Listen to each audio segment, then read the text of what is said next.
இன்றைக்கி நாங்கள் ஒரு மூலிகை மருந்துகள் வச்சு ஒரு டிகாஷன் மாதிரி போட்டு குடிக்கிறதுக்கு செய்ய போகிறேன். அதுக்கு தேவையான பொருள் சுக்கு, அதிமதுரம், சித்தரத்து, திப்புளி, மிளகு, கடுக்காய், பட்டா, சீரகம், தனியா இதெல்லாம் சேர்த்து நம்ம கடாயில் போட்டு கொஞ்சம் வறுத்து மிக்சியில் போட்டு பொடி பண்ணிட்டு வரணும்.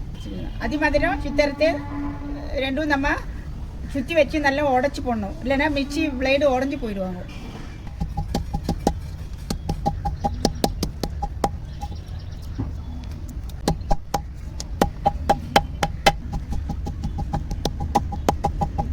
கடுக்கா உள்ள கொட்டை இருக்குவாங்க, அந்த கொட்டை எடுத்துடணும் நம்ம உடச்சி.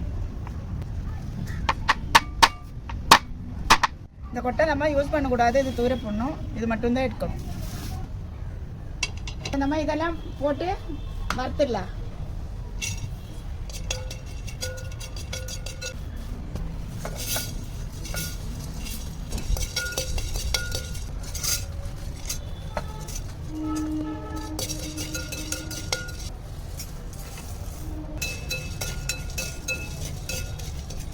இது நம்ம நச்சுக்கிட்டு வந்த அந்த ரெண்டு பொருள் இது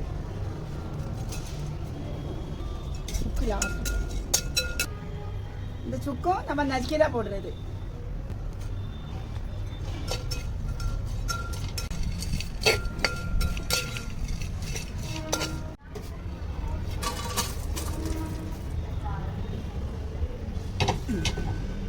இப்போ இது வறுத்தாச்சு, இது கொண்டு போய் பொடிச்சிட்டு வந்துடுறேன் மிக்சியில் போட்டு. இப்போ இது பொடிச்சிட்டு வந்துச்சு. இந்த மாதிரி தான் குறந்தான் அரைக்கணும், ரொம்ப பட்டு மாதிரி அரைக்கக்கூடாது. இந்த மாதிரி ஒரு டப்பாவில் போட்டு நல்லா டைட்டாக மூடி வச்சுருங்க. காலையில் எழுந்திரிச்ச உடனே டீ காப்பி குடிக்கிறதோ இது போட்டு குடிச்சிருங்க.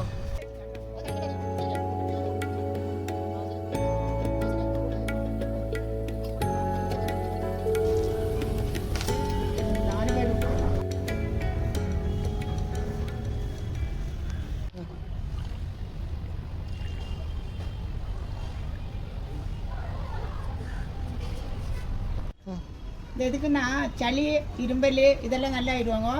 சின்ன பசங்களுக்கெல்லாம் கொஞ்சமாக கொடுக்கணும், கொஞ்சம் அதிகமாக சர்க்கரை போட்டு கொடுத்துருங்க. பெரியவங்களுக்கு தான் இதே மாதிரி கிளாஸு ஃபுல்லாக கொடுக்கணும். இது காலையில் வெறும் வயிற்றுட்டு குடிச்சிடுங்க. டீ காப்பியெல்லாம் குடிக்கிற முன்னே குடிச்சிடுங்க.